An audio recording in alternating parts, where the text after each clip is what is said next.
Welcome to The Economist Next Door, a podcast where we make complex economic ideas accessible. No PhD required. The more legal tricks or maneuvers or new national emergency declarations that the president uses to try to implement these tariffs again, the more he's going to signal to the rest of the world that America is not to be trusted when it comes to trade agreements. And that's the real cost of these tariffs. It's not the dollars that are being taken from American people. It's not the jobs or the increased prices. It's the loss of trust on the world stage. Welcome back to The Economist Next Door. I'm your host, Paul Mueller, and today we are tackling a massive shift in the American landscape that happened just 4 or 5 days ago. On February 20th, the Supreme Court handed down a decision in Learning Resources versus Trump that fundamentally changes how trade works in this country. For years, the White House has treated the International Emergency Economic Powers Act, or IEEPA, like a magic wand to bypass Congress and slap tariffs on anything they chose. But Chief Justice Roberts just broke the wand. In a 6-3 ruling, the court told the president if you want to tax the American people via tariffs, you need to go through Congress first. It's a return to the power of the purse, a massive blow to government by emergency, and a masterclass in why clear rules matter more than executive wins. Today, we're breaking down what this means for the economy, why the major questions doctrine is the most important legal phrase you've never heard of, and how this constitutional reset bodes well for the future. Let's dive in. All right, well, today I'm joined by two of my colleagues, Dr. Sam Gregg, Dr. Dave Hebert from the American Institute for Economic Research, and we are doing this special episode. We're recording it not that long after a big Supreme Court ruling happened last week, and Sam and Dave have been working on tariff policy, as have I, for years now, and so we wanted to kind of take this chance to go through the high-level landscape, to go into the ruling itself, the response from the administration, and what this means for everyone. So again, to set the context here, February 20th, last Friday, the Supreme Court issued a landmark 6-3 decision in Learning Resources versus Trump that effectively stripped the president of the power to use IEEPA as a blank check for tariffs. So the president had argued that he had sort of carte blanche authority. He could set tariffs on any country, change those tariffs, and just do that however he wanted, whenever he wanted, right? But basically no constraints. I mean, there were literally, in the way Trump was using tariffs, there were literally no constraints on what he said or thought he could do in terms of rates, when, how, changing it. And the court basically came in and said, that's not what that statute means. You don't have this carte blanche authority. The power to tax is reserved to Congress. You can't do that. Trump came in and implemented some other tariffs through different sections. But to start it off, Dave, why don't we start with you? What does this mean? How has Trump, maybe let's start with, how has Trump been using tariffs since he took office in his second term? And how is this going to be changing what he can do or how he does it? Right. So I think it's pretty clear at this point that this administration has used these tariffs for basically anything and everything. We've heard revenue generation. We've heard stopping illegal drugs from entering the nation. We've heard it being used for immigration policy, of all things. We've heard it as a means of reshoring jobs. So to Trump and this administration, it really is kind of the hammer, and everything else in the world is a nail. Right. And that's how this administration has used these tariffs. With this ruling, the important thing is that IEEPA has been taken away. So the ability of the president to wake up, any morning, find a grievance, and change those tariffs has been severely curtailed. But what we've seen over this past weekend is that really Trump has not stopped with the idea of tariffs. He's going to find new ways to do it. Well, and maybe if you would just follow up on that for listeners. So what was Trump's immediate response? What did he shift to? What's he trying to do now? And what's kind of that status? Yeah, so he shifted away from using IEEPA and toward using Section 122. Now, Section 122 is a complicated policy. It basically says that the president is allowed to institute up to 15% ad valorem tariffs in order to address sort of a balance of payments deficit. Now, the key part of this rule is that those tariffs can only last for 150 days.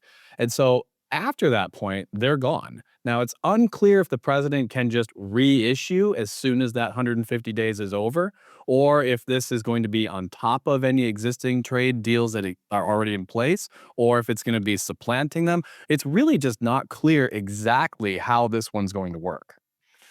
Right. Well, and Sam, so I think a lot of people are concerned about the trade deficit. We've had a big trade deficit for many, many decades. And so some people might think, well, Trump, when he says there's a balance of payment problems, of course there must be because of this trade deficit that we've been running for years. Could you maybe comment on what is a balance of payments crisis? What does that look like? Is that the same thing as running the trade deficit? Are there other things going on here in terms of maybe we don't have a big balance of payments kind of problem? Okay, so when it comes to the subject of the balance of trade, I tend to go back to Adam Smith, who described it as the greatest piece of nonsense that had ever been revisited upon entire populations. So trade deficits are basically where imports exceed exports. And it's really talking about what you might call macroeconomic imbalances, specifically low savings and high investment consumption. But it's not a measure of economic weakness. This is what I think people hear when they hear the phrase deficit or that we somehow imbalanced in our trade. The language itself suggests weakness. It suggests that others are getting more from us than we're getting from them. And it doesn't actually matter. It's simply a reflection of the different types of goods and services that are going back and forth between different countries. What matters is that people and countries get what they want, and other people and other countries get what they want. So if anything, it's like accounting. It doesn't actually tell you anything about the relative economic strength or economic weakness of a given country. It just tells you about the value of the goods and services going back between individuals and countries over a given point of time. But the administration has used a lot of this language, I think, to try and justify not just its trade policies, but also, I think, in the case that was heard and adjudicated by the Supreme Court more recently on the issue of tariffs, the administration were hanging all this on the sense that trade deficits, the fact that we are in a trade deficit to whatever number of countries, is somehow a national emergency. And one of the interesting amicus briefs that was put forward to the Supreme Court basically argued, no, trade deficits are actually natural. They're normal. So if they're natural and they're normal, then they're not an emergency. Right. Well, and it's hard to say it's been a 30-year, 40-year emergency as well. I think once you get into the decades, it suggests that maybe it's not an imminent threat.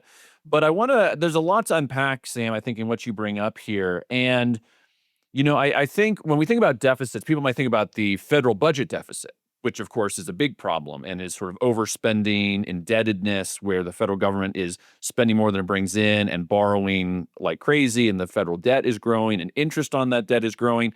I think a lot of people are worried that that's what a trade deficit means, that we're basically funding consumption today by buying imports. We're spending more money on imports than we're receiving on exports. And so that's that deficit. And so, yes, we're getting the goods that we want, but it's kind of unsustainable, or we're accumulating debt. And there is this idea of what's called the capital account. So, Dave, I want to go to you. Maybe you talk a little bit like, what is the capital account? How do capital flows sort of offset this trade deficit? Are Americans, or is America becoming more indebted over time when we run these trade deficits? Or is there other things, or is the picture a little more complicated? Right. So it's a great point that you raised. So anytime we're running a trade deficit, we must also be running an equally sized capital account surplus. And the idea is fairly simple. If you look at how GDP is calculated, it's supposed to measure overall production. And the way we do that is by measuring overall spending, which is our sort of proxy, if you will. And so when we buy something from a foreign country, when we import a good, We're going to send money there. That would be the capital account surplus. And we're going to import the good. That would be the trade deficit. Okay. And what it really does, what's really happening here, and the reason why we have to subtract imports at the end of our equation for GDP is because we've implicitly added them in consumption, investment, and government spending earlier in that equation. It's almost as if we're saying, if you want to get an accurate weight for your body, you should subtract the weight of the shoes that you're wearing. And if you wear heavier shoes, you as a person are not actually heavier. Even if those shoes weigh 1,000 pounds, you still weigh the same amount because your body weighs the same. And that's what GDP is doing. It's subtracting the weight of the shoes to get the weight of the person more accurately. Yeah, that's a great point. So you're saying that even though imports in the calculation looks like a minus, looks like a cost in some way to the economy, that's actually not the right way to think about it. It's not actually affecting the economy in some kind of negative way. It's this sort of accounting issue in terms of how we calculate it. Exactly right. And the unfortunate thing is, even people at the Bureau of Labor Statistics get this wrong. They put in their releases every month that imports count as a negative, but it doesn't. It's a neutral. It's the same impact on your weight as your shoes. Yeah. Well, Sam, coming back to you, and I think this is, again, something that people are concerned about, is the way the capital account works, like Dave was talking about, is we send dollars overseas, we get computers, TVs, parts, all resources. Then foreigners have all those dollars. Some of those dollars they'll buy American goods, and so that will kind of be a wash in terms of measuring the balance of trade. But a lot of those dollars they'll invest back in the United States. Now, historically, a lot of that was invested in government debt. So you have countries like Japan and China that had over $1 trillion, sometimes a couple $1 trillion of national federal government debt that they bought. And so basically we're exchanging dollars to them, getting goods, and then they're giving the dollars back, and we're giving them debt instruments from the federal government that then we're paying interest on. So there's that piece. But then there's also the element that foreigners can take those dollars and they can come and buy U.S. assets, and assets are counted differently. So if they buy a Ford pickup truck, that's counted towards the trade deficit. If they buy a stock or a piece of land or some kind of financial instrument, that's not counted as an export of the United States. That's in this capital account bucket. But could you maybe talk about, should we be worried about foreign ownership of U.S. assets, whether that's factories or national debt or stocks? Certainly foreign ownership has increased pretty dramatic, or has increased in significant ways over the last 30 or 40 years because we've been running this capital surplus in response to the trade deficit. Is that something we should be concerned about? Should we keep track of that? And is it contributing in other ways to the American economy? Well, I think when foreigners want to invest in the American economy, that's a good thing. That's a good thing because they are putting capital into the United States economy. That is funding businesses, it is enabling businesses to grow, it's enabling businesses to employ more people, to innovate, etc. And America has been doing this right from the very beginning of the Republic. One of the things that Alexander Hamilton did when he set up the public debt, effectively set up the public debt in the 1790s, was precisely to attract foreign capital to come to the United States so that it would fund all sorts of good things, whether it's businesses, whether it's entrepreneurs, etc., that help the economy to grow. Now, if a foreign entity is buying something like let's say a weapons manufacturing company or something like that, okay, there may be a national security concern if that company is Russian owned or is owned by a company that is a fully fledged CCP owned business. That's one thing. But that is not the vast majority of investment that comes from outside the United States into the American economy. It really doesn't matter if the business or the entity is British or French or German or Japanese or South African or whatever. It doesn't matter. What matters is that these companies believe that the United States is a place where they want to invest because they believe that they can make money and in the process of making money, contribute growth to the American economy. So with a very narrow set of exceptions, I would say this is not something to be worried about. If people did not want to invest in the United States, that would be a seriously bad sign. That's right. Well, so you're an example here. If Hyundai builds a manufacturing plant in South Carolina, that's really good for Americans. I mean, even though the company is foreign, you have employment, you have production, it buys resources. I mean, there's all kinds of ways it contributes to growth. And that's kind of the point I wanted to highlight. I don't have the exact numbers here, but I think what might be helpful for people to understand is it is true that foreign ownership of US assets in terms of dollar amounts has gone up by many trillions of dollars over the last 30 or 40 years. But at the same time, the value of total US assets has gone up a ton more, right? So if the total US assets are up, let's say $30 trillion from 40 years ago, and foreign ownership of assets is up $3 trillion, that's a great deal for the US, right? So yes, they have a larger share or a larger amount, but we Americans as a country are much wealthier too, and it supports that growth that you're talking about. And the administration is a little bit schizophrenic on this. And so, Dave, coming back to you on this, you know this. I said this from the beginning. You've actually been tracking the numbers a little bit. President Trump loves making deals. And early in his administration, he's like, okay, this country's going to invest $50 billion, and this country's going to invest $200 billion, and this country's going to invest trillions of dollars. And we're all gonna, so he's making these deals of foreign investment because he recognizes, Sam, what you're talking about. Like, yeah, we want people to invest here. That's really good. But you can't do that. They need the dollars. And if they're investing it, they're not buying U.S. goods. And what we've actually seen, even with all of the tariffs, is that the U.S. trade deficit has actually increased over 2025 or 2025 and 2026. So, Dave, maybe you could comment on like what the heck's going on here, and is the administration sort of, try shooting itself in the foot in a sense of wanting the trade deficit to come down, but trying to bring in hundreds of billions of dollars of foreign investment at the same time? Well, that's exactly correct, right? I mean, the American economy is a place of investment. And to get those investment dollars, other countries need to have dollars, right? We're not going to take, Chinese yuan or anything and invest that into the NASDAQ or the NYSE. And so Yeah, that wouldn't go over so well. right. And so, or Y'all Street as it's coming to be known, right?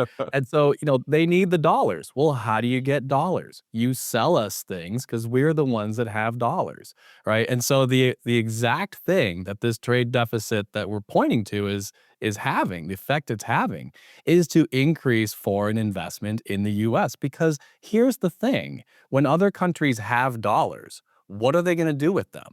I'm sure we've all been to other countries and you walk around with your dollars. What do you do with them? The answer is pretty much nothing, right? So you have kind of two options. You can use it as wallpaper, which would be very expensive wallpaper, or you can use it to purchase something in a place that accepts US dollars.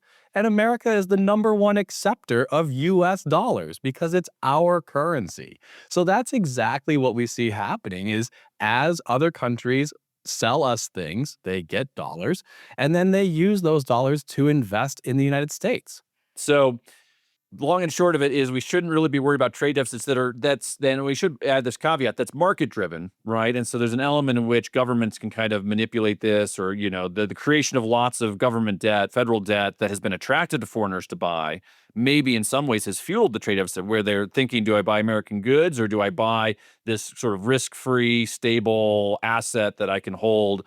So we don't need to go into that now, but it's something where market-driven decisions, decentralized with prices, we don't need to worry about this because there's these adjustments in profit, and the investment in the U.S. is a good sign. But I want to go back to the ruling that occurred, the Supreme Court ruling.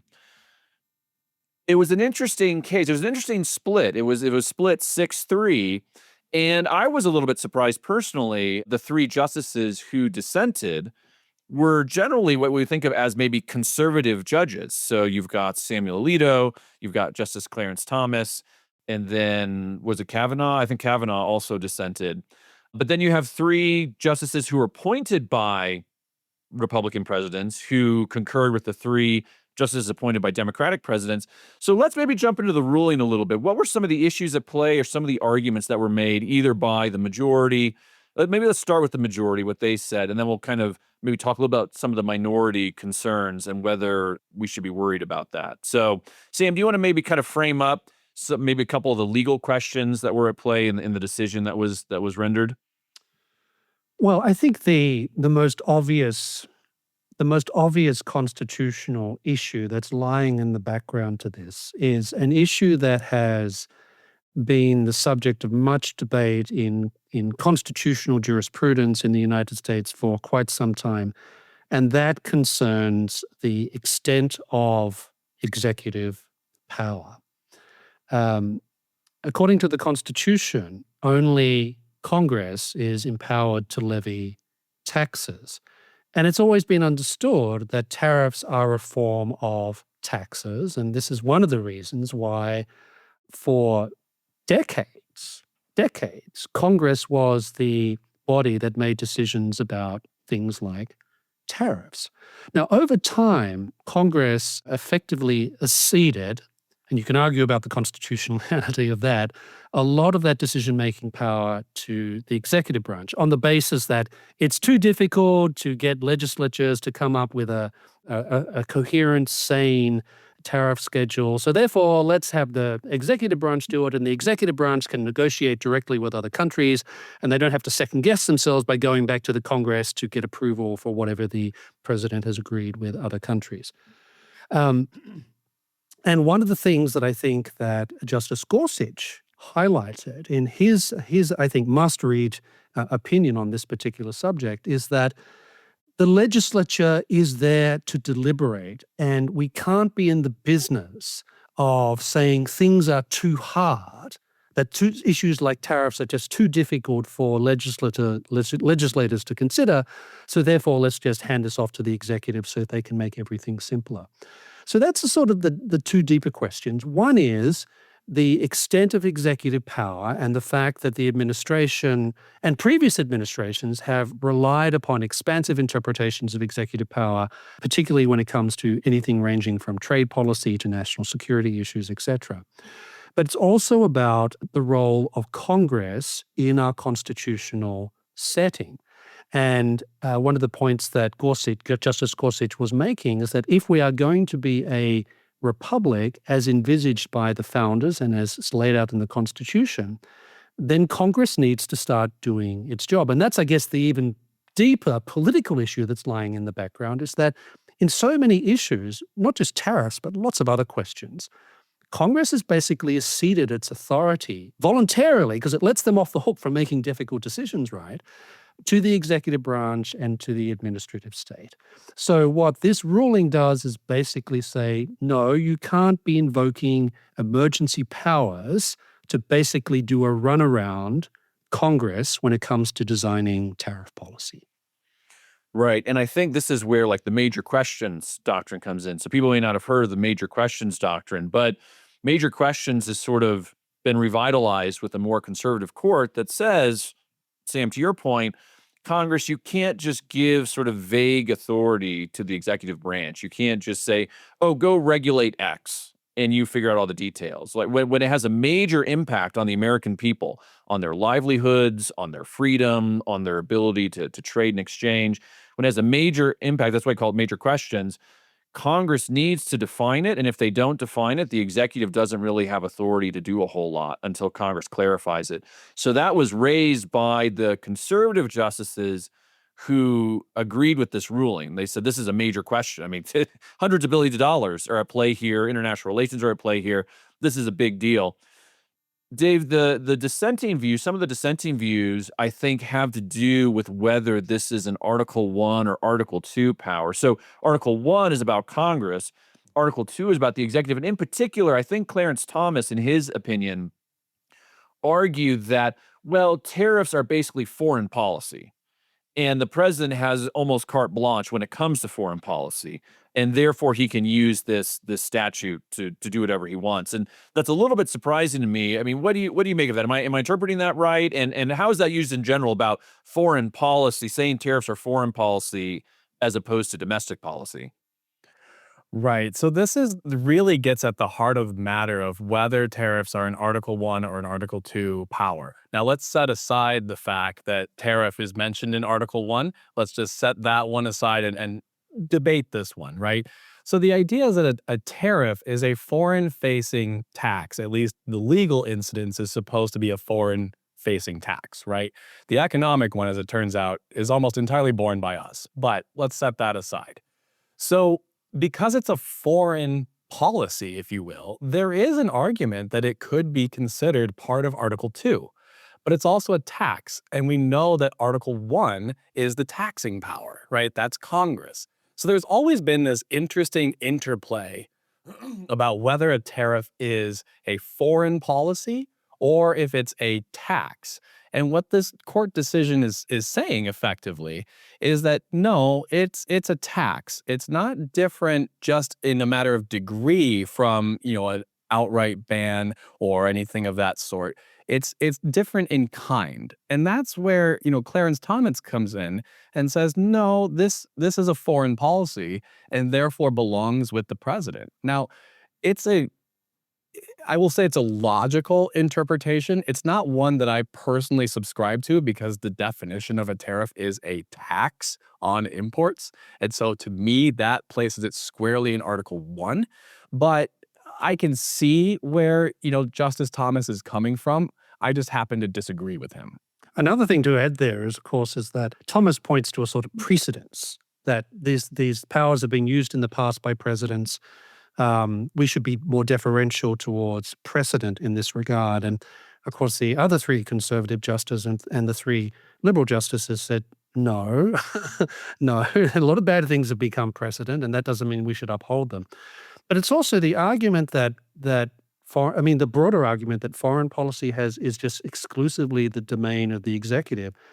No, we have the thing called the Senate, and the Senate actually is supposed to sign off on treaties between the United States and other countries, which doesn't happen very much for some of the same reasons we've had these problems with tariffs. But Congress does have a role in foreign policy. It's not purely an executive function. Well, and Sam, I was going to ask you too, Thomas is, known for bringing up originalism, the idea of trying to understand the original meaning and the original context. And I also find this really surprising. So he's talking about precedents, but if you go back to the founding era, it doesn't seem like the founders thought tariffs were primarily a foreign policy issue.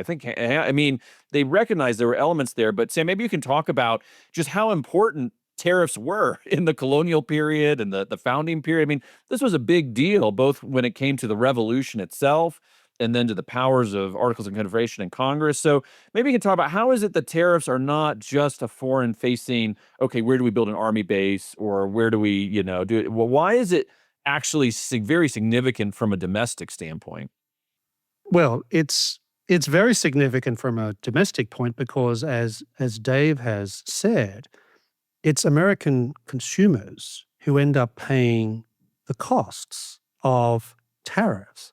They're the ones who bear the costs of these sorts of things. It's not American business. American businesses, I guess, but American businesses pass these things on to American consumers. Now, President Trump was saying, no company should do this, and I'm going to go after companies that pass these costs on to consumers. Of course, businesses are going to pass these costs on to consumers. So it, by definition, has a domestic feature to it. But, historically speaking, it's probably worth mentioning here that at the time of the founding and the constitutional debates about many of these issues, tariffs, I think it's important to keep in mind here, were the major way in which the federal government raised revenue. There was no income tax, for example.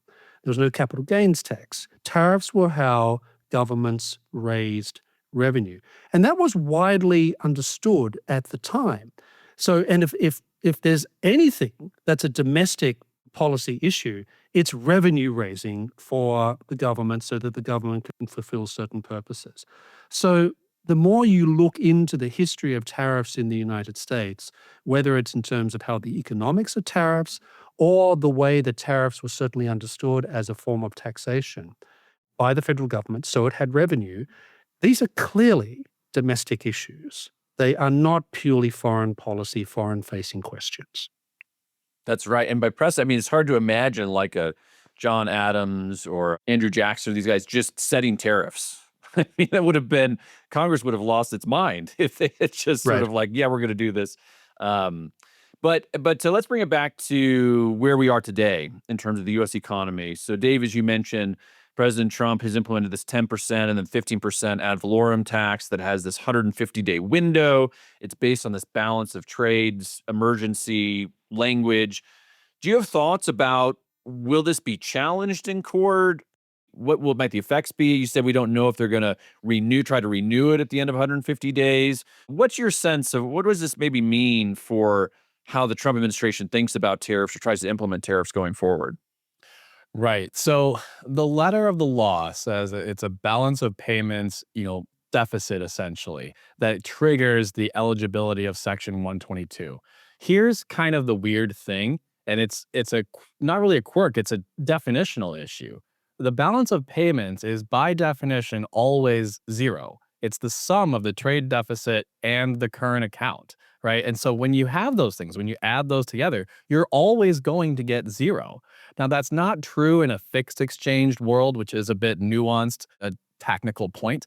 But in our floating exchange system, that is always going to be true. It's always going to be zero. And so when you have a statutory requirement that the balance of payments has to be, bad or harmful to the economy to trigger the Section 122, and it's always zero, it's unclear if this is even a constitutional law. So I do expect that this is going to be challenged. I'm not sure who's going to do it or when and where that first court case is going to come out. Then you got, different sections of different laws. So you've got Section 232, 301, 338, 201. You've got all kinds of other legal tricks like reclassifying tariffs as an import fee or anything like that. But here's the bottom line. The more legal tricks or maneuvers or new national emergency declarations that the president uses to try to implement these tariffs again, the more he's going to signal to the rest of the world that America is not to be trusted when it comes to trade agreements.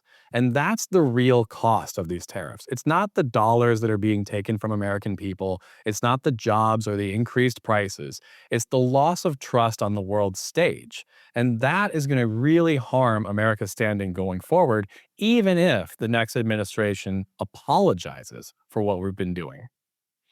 Right. And I think a lot of people think that Trump is just trying to get us a better deal, quote unquote, right? We're being taken advantage of, but actually is undermining trust and creating uncertainty and leading to other kinds of long-term consequences. And this goes back to sort of a deep jurisprudential issue of discretion versus rules and laws. And so, Sam, going to you, thinking about this ruling, I think this is, again, a victory for rules over discretion, right? That is to say, we want to have a process, procedure, rules that apply equally to everyone, that are stable, that are known. The famous economist Friedrich Hayek talked a lot about this, the importance of having this kind of rule of law. So maybe you could talk about tariffs and the rule of law and kind of this court case and where things sort of stand now. I mean, I read this as a victory for rule of law, but obviously there's other kinds of problems and a lot of other issues at play right now with the current administration and with the last, 10 administrations. But maybe you could talk about that rule of law element here in this ruling and when it comes to tariffs.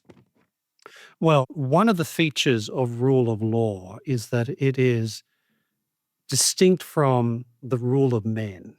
So what's the rule of men? The rule of men is when public officials, be they legislators, judges, members of the executive branch, when they behave in an arbitrary manner. So in other words, they don't abide by the rules. They play games. Sometimes it's playing games, so they look for particular pieces of legislation and then hang particular policy things on it, and the foundation is very weak, and that's what has actually happened in this particular case. The administration was basing its case for these tariffs and the way the president was acting in terms of tariff policy based upon emergency legislation, and the court said, no, you can't do that. You don't have the authority to do that. You are not permitted to do this as a question of constitutional law.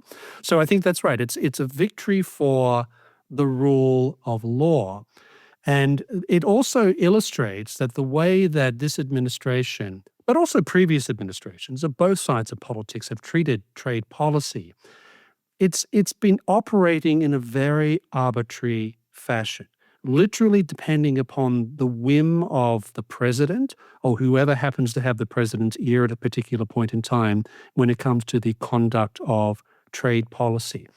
So what matters here, I think, is putting aside the actual issue of tariffs, is the importance of a stable, general, knowable legal framework in which the executive branch, but also the legislature, the way that they frame policy. The moment you start trying to bend the framework to try and get the policy result that you want, then you have the rule of men rather than the rule of law. Now, this is not just a problem that's confined to tariffs. This is a fundamental problem that goes through so much of American politics today. Now, I think we're actually better off than a lot of other countries in this regard, but it is heartening that the Supreme Court essentially made a judgment based upon the framework of what is allowed and what is not allowed under our constitutional system.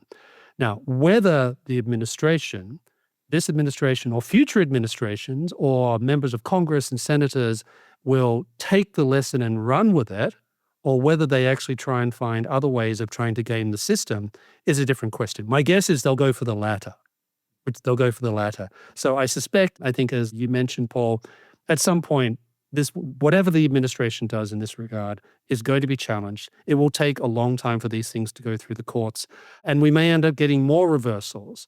But, we saw the same thing in the Biden administration when it came to the whole student loan thing, remember? Remember the student loans? The administration basically said, we're just going to keep going until we find a framework through which we can get what we want. And if it takes time through the court system to adjudicate that, so what? So it is a really good testimony to the fact, and this is something I think we stress a lot at AIER, it's not just the rules that matter. The rules are fundamental, but it's also the commitment of the people to obeying and following the rules. That's even more fundamental, because if a population is not willing to do that, or if parts of the policy class, the legislators and executive, basically don't imbibe the spirit of the rule of law, then we have a problem. So I think the court does imbibe the rule of law right now when it comes to these sorts of things. And I find it fascinating, the divide between, it didn't fall down ideological lines. You had three conservatives, three liberals lining up against three other conservatives, which sort of gives me heart, because it tells me that the Supreme Court is no one's tool. It is not just doing what it thinks people in the executive branch or the legislature wanted to do. They're actually having serious discussions about constitutional matters, which, whatever you think of the outcome, and I think it's a good outcome, but even if you disagree with the outcome, it's nice to know that we have a Supreme Court that is actually seriously debating constitutional questions in a serious way and are quite determined not to be pushed around by either Congress or the president in making these types of decisions. That's a good thing for the republic. That's right. I think that those constitutional norms you're talking about. So, Dave, you were talking about the erosion of our status internationally.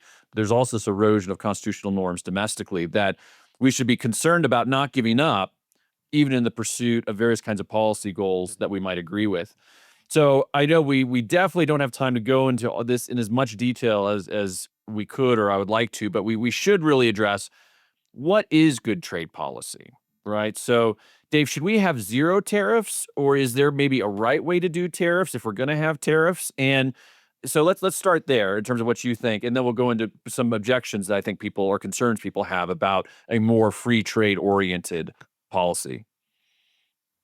Right. So I'm going to caveat this quite significantly and say that if there are legitimate national security concerns, a case can be made for trade restrictions like tariffs or quotas. Now, it's a slippery slope type of case, and it's nuanced, and it's an important thing to keep that in check, lest we open Pandora's box and find things that we don't want. But I can imagine a scenario where that's true.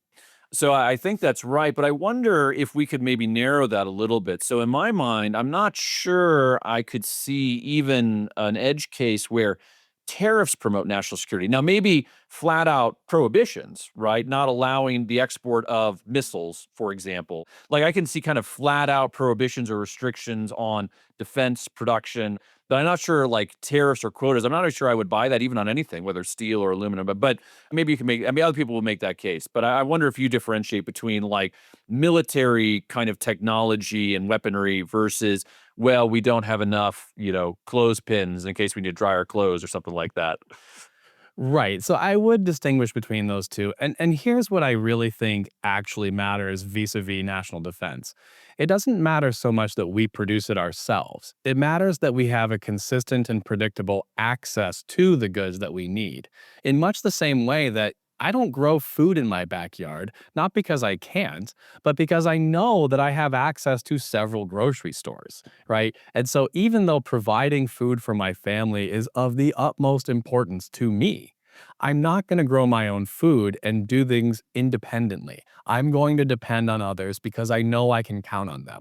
And so what I think the protectionists writ large are should be concerned about is access. Now, it could be the case that, only domestic production can ensure the access. I'm not going to rule that out entirely. I find it incredibly unlikely, but I'm not going to rule it out, axiomatically here.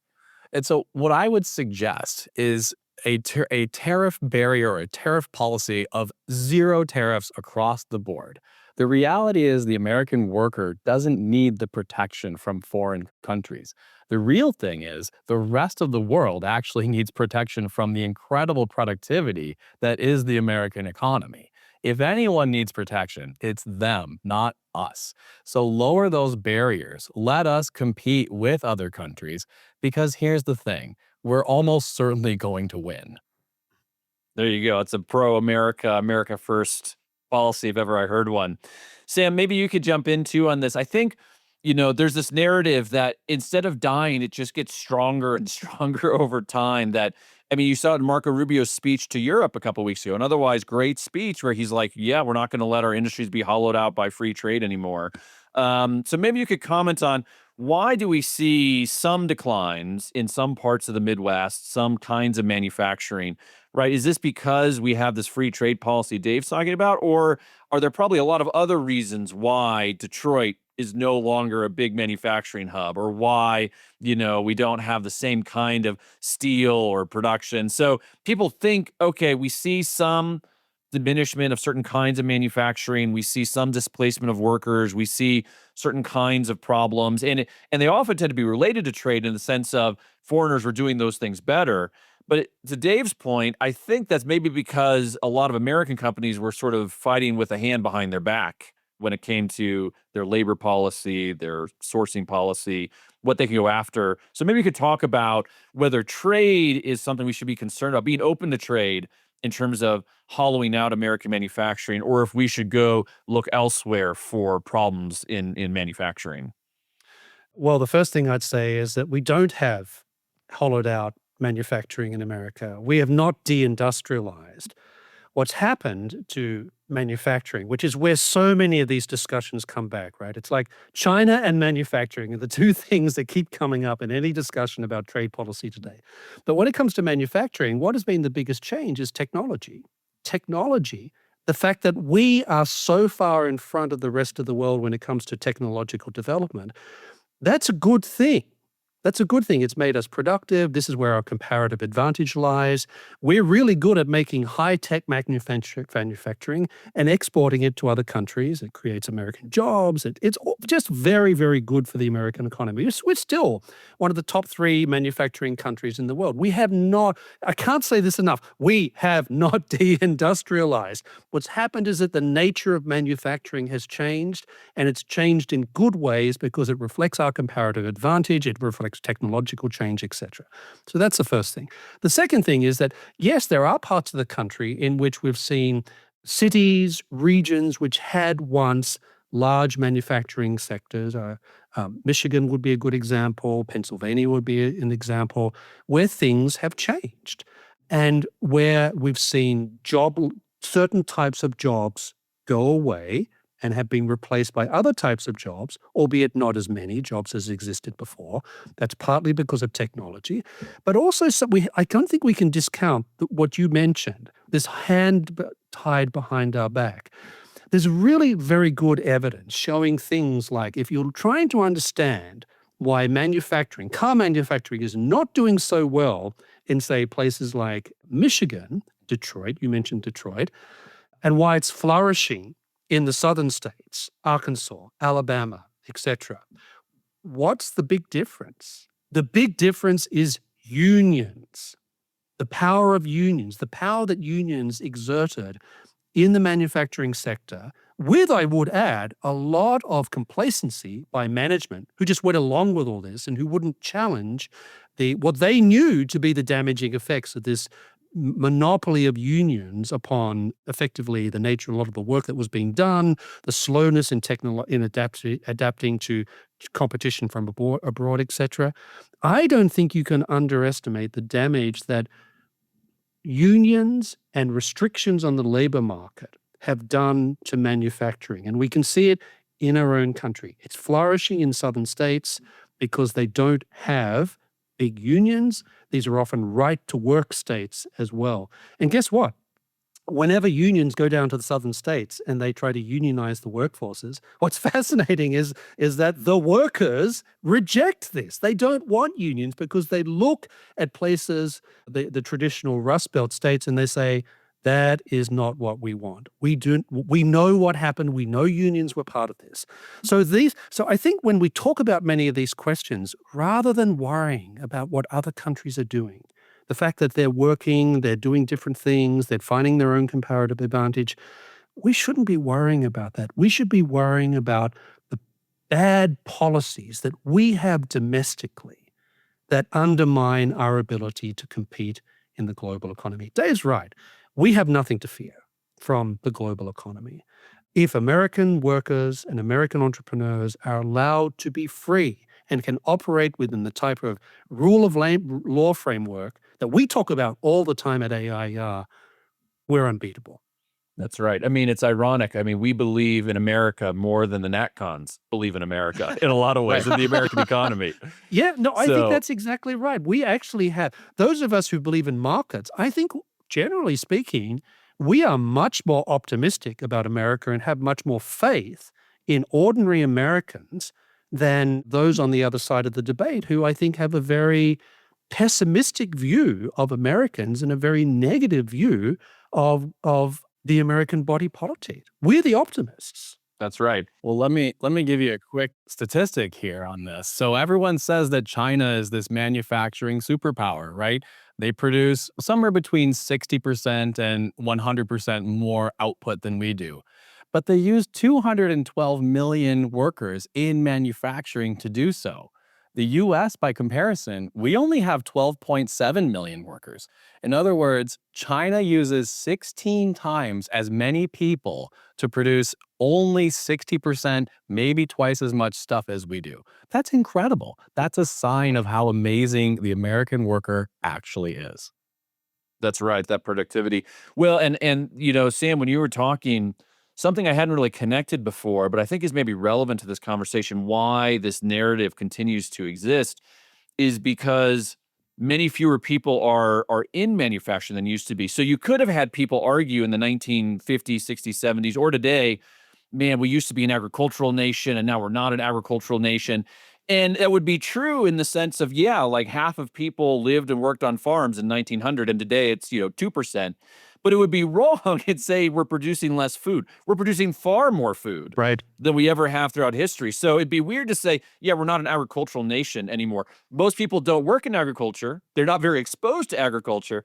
But man, we have a lot of agricultural output. And I think something similar has happened in manufacturing, where in the 60s and 70s, you have a pretty big share of the population, relatively big share of the population, actually in and affected by manufacturing jobs. And as you mentioned with technology, that number has diminished as services and other kinds of innovations have increased, but the manufacturing output has not declined. It's only grown and is very significant. So I'm going to use that example now. Yeah. So the service sector has grown immensely since the 1970s. And guess what? People get paid higher wages there. It's the type of work that people do is nowhere physically as demanding as the type of work that was in agriculture or manufacturing.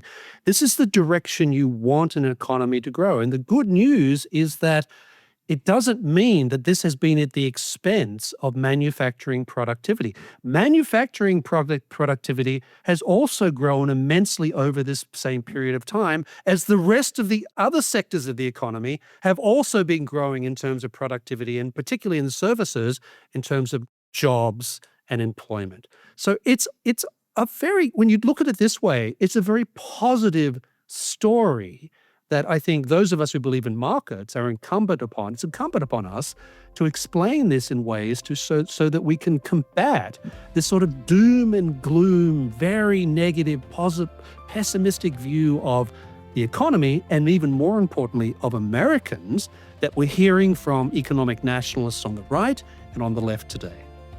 There you go. So listeners, you don't need to be afraid of free trade, right? It's the rest of the world that should be worried about that. Well, Sam, Gregg, Dave, Hebert, thank you for joining me for this conversation. I appreciate it. And thank you for joining us for another episode of The Economist Next Door.